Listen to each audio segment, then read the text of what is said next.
യഹോവേ, നിന്റെ ന്യായപ്രമാണത്തിൽ നിന്ന് അത്ഭുതമുള്ള കാര്യങ്ങളെ കാണുവാൻ തക്കവണ്ണം എൻ്റെ ഹൃദയകണ്ണുകളെ നീ പ്രകാശിപ്പിക്കണമേ. ഉൽപ്പത്തി 19-ാം അധ്യായം. ആ 2 ദൂതന്മാർ വൈകുന്നേരത്ത് സോതോമിലെത്തി. ലോത്ത് സോതോം പട്ടണവാതിൽക്കൽ ഇരിക്കുകയായിരുന്നു. അവരെ കണ്ടിട്ട് ലോത്ത് എഴുന്നേറ്റു, എതിരേറ്റ് ചെന്നു നിലം വരെ കുനിഞ്ഞ് നമസ്കരിച്ചു. യജമാനന്മാരെ, അടിയൻ്റെ വീട്ടിൽ വന്ന് നിങ്ങളുടെ കാലുകളെ കഴുകിരാ പാർപ്പീൻ, കാലത്ത് എഴുന്നേറ്റ് നിങ്ങളുടെ വഴിക്ക് പോകാം എന്ന് പറഞ്ഞതിന്, അല്ല, ഞങ്ങൾ വീതിയിൽ തന്നെ രാപാർക്കുമെന്ന് അവർ പറഞ്ഞു. അവൻ അവരെ ഏറ്റവും നിർബന്ധിച്ചു. അപ്പോൾ അവർ അവൻ്റെ അടുക്കൽ തിരിഞ്ഞ് അവൻ്റെ വീട്ടിൽ ചെന്നു. അവൻ അവർക്ക് വിരുന്നൊരുക്കി. പുളിപ്പില്ലാത്ത അപ്പം ചുട്ടു. അവർ ഭക്ഷണം കഴിച്ചു. അവർ ഉറങ്ങുവാൻ പോകും മുമ്പേ സോദോം പട്ടണത്തിലെ പുരുഷന്മാർ സകല ഭാഗത്തു നിന്നും ആബാലവൃദ്ധം എല്ലാവരും വന്ന് വീട് വളഞ്ഞു. അവർ ലോത്തിനെ വിളിച്ചു, ഈ രാത്രി നിന്റെ അടുക്കൽ വന്ന പുരുഷന്മാർ എവിടെ? ഞങ്ങൾ അവരെ ഭോഗിക്കേണ്ടതിന് ഞങ്ങളുടെ അടുക്കൽ പുറത്തു കൊണ്ടുവാ എന്ന് അവനോട് പറഞ്ഞു. ലോത്ത് വാതിൽക്കൽ അവരുടെ അടുക്കൽ പുറത്തു ചെന്നു കതകടച്ചു വെച്ചു. സഹോദരന്മാരെ, ഇങ്ങനെ ദോഷം ചെയ്യരുതേ. പുരുഷൻ തൊടാത്ത 2 പുത്രിമാർ എനിക്കുണ്ട്. അവരെ ഞാൻ നിങ്ങളുടെ അടുക്കൽ പുറത്തു കൊണ്ടുവരാം. നിങ്ങൾക്ക് ബോധിച്ചതുപോലെ അവരോട് ചെയ്തു കൊള്ളുവീൻ. ഈ പുരുഷന്മാരോട് മാത്രമൊന്നും ചെയ്യരുതേ. ഇതിനായിട്ടല്ലോ അവർ എൻ്റെ വീട്ടിൻ്റെ നിഴലിൽ വന്നത് എന്ന് പറഞ്ഞു. മാറി നിൽക്ക എന്ന് അവർ പറഞ്ഞു. ഇവനൊരുത്തൻ പരദേശിയായി വന്ന് പാർക്കുന്നു, ന്യായം വിധിപ്പാനും ഭാവിക്കുന്നു. ഇപ്പോൾ ഞങ്ങൾ അവരോട് ഭാവിച്ചതിലധികം നിന്നോട് ദോഷം ചെയ്യുമെന്നും അവർ പറഞ്ഞു. ലോത്തിനെ ഏറ്റവും തിക്കി വാതിൽ പൊളിപ്പാനെടുത്തു. എന്നാൽ ആ പുരുഷന്മാർക്കായി പുറത്തോട്ട് നീട്ടി ലോത്തിനെ തങ്ങളുടെ അടുക്കൽ അകത്ത് കയറ്റി വാതിലടച്ചു. വാതിൽക്കലുണ്ടായിരുന്ന പുരുഷന്മാർക്ക് ആബാലവൃദ്ധം അന്ധത പിടിച്ചു. അതുകൊണ്ട് അവർ വാതിൽ തപ്പി നടന്നു വിഷമിച്ചു. ആ പുരുഷന്മാർ ലോത്തിനോട്, ഇവിടെ നിനക്ക് മറ്റു വല്ലവരുമുണ്ടോ? മരുമക്കളോ പുത്രന്മാരോ പുത്രിമാരോ? ഇങ്ങനെ പട്ടണത്തിൽ നിനക്കുള്ളവരെയും ഒക്കെയും ഈ സ്ഥലത്ത് നിന്ന് കൊണ്ടുപോയി കൊള്ളുക. ഇവരെക്കുറിച്ചുള്ള ആവലാതി യഹോവയുടെ മുമ്പാകെ വലുതായി തീർന്നിരിക്കുകൊണ്ട് ഞങ്ങൾ ഈ സ്ഥലത്തെ നശിപ്പിക്കും. അതിനെ നശിപ്പിപ്പാൻ യഹോവ ഞങ്ങളെ അയച്ചിരിക്കുന്നു എന്ന് പറഞ്ഞു.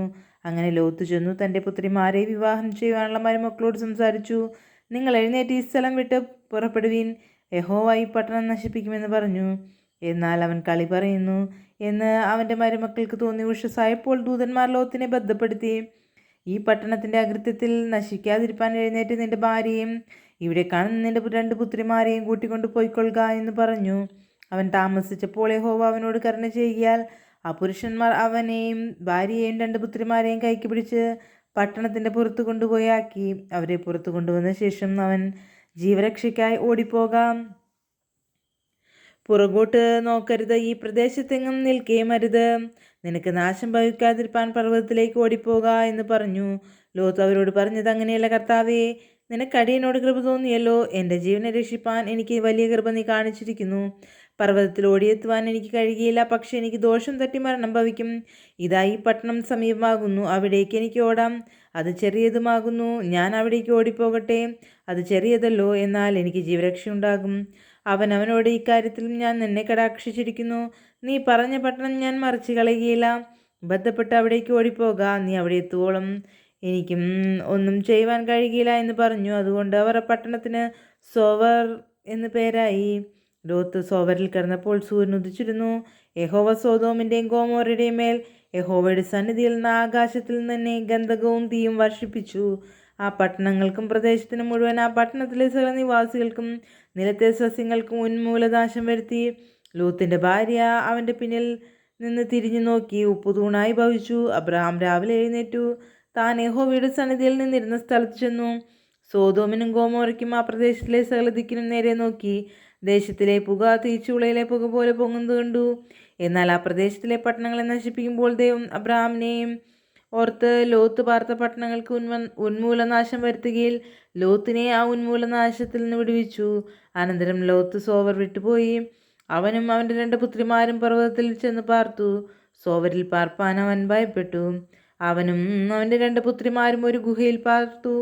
അങ്ങനെ ഇരിക്കുമ്പോൾ മൂത്തവൾ ഇളയവളോട്, നമ്മുടെ അപ്പൻ വൃദ്ധനായിരിക്കുന്നു, ഭൂമിയിൽ എല്ലായിടവുമുള്ള നടപ്പ് പോലെ നമുക്കും നമ്മുടെ അടുക്കൽ വരുവാൻ ഭൂമിയിൽ ഒരു പുരുഷനുമില്ല.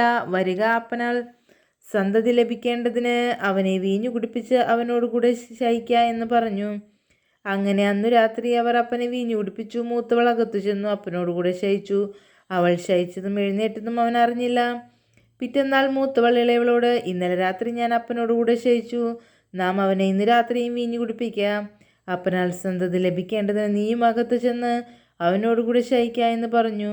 അങ്ങനെ അന്ന് രാത്രി അവർ അപ്പനെ വീഞ്ഞു കുടിപ്പിച്ചു. ഇളയവൾ ചെന്നു അവനോടുകൂടെ ശയിച്ചു. അവൾ ശയിച്ചതും എഴുന്നേറ്റതും അവൻ അറിഞ്ഞില്ല. ഇങ്ങനെ ലോത്തിന്റെ 2 പുത്രിമാർ അപ്പനാൽ ഗർഭം ധരിച്ചു. മൂത്തുള്ള ഒരു മകനെ പ്രസവിച്ചു. അവന് മോവാബ് എന്ന് പേരിട്ടു. ഇവൻ ഇന്നുള്ള മോവാബ്യർക്ക് പിതാവ്. ഇളയവളും ഒരു മകനെ പ്രസവിച്ചു. അവന് ബെന്നമ്മി എന്ന് പേരിട്ടു. അവൻ ഇന്നുള്ള അമ്മോന്യർക്ക് പിതാവ്. ദൈവമേ, സ്തുതിക്ക് യോഗ്യമാകുന്നു. ബാറയ്ക്കുമോർ.